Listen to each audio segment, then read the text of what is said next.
Record গড়া innings, দলের মান সম্মান আরও বাড়ালেন ঈশান কিষান।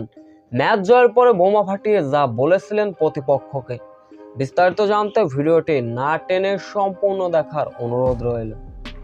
আইপিএলের দ্বিতীয় ম্যাচে কি হয়নি, ব্যাটিং তাণ্ডব বলুন বা রেকর্ড বলুন, আইপিএল ইতিহাসের দলীয় সর্বোচ্চ রানের সংগ্রহ 287, সেখানে ট্রেভিস হেড 67 এবং ঈশান কিষান ব্যাটিং তাণ্ডব চালিয়ে 106 রান।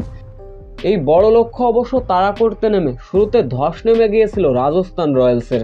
জয়সওয়াল ফিরলেন, 3 উইকেট যখন টপাটপ করে পড়ে গেল, সেইখান থেকে জুরুল এবং শামসু স্যামসন রীতিমতো ব্যাটিং তাণ্ডব চালালেন। 10 ওভারের আগেই অর্থাৎ 8 ওভার 1 বলেই 100 রান পার করে ফেলেছিল দলীয় রান। আশা দেখানো শামসু স্যামসন এবং জুরাল দ্রুত সাজঘরে ফিরলেন, অর্থাৎ রাজস্থানের দলীয় রান যখন ছিল 161, শামসু স্যামসন 66 এবং 70 রানে ফিরে গেলেন জুরাল। এরপরে শেষের দিকে আশা দেখিয়েছিলেন শুভম এবং সিমরান হিটমায়ার। এই দুই ব্যাটার চেষ্টা চালানোর শেষ রক্ষা হয়নি রাজস্থানের।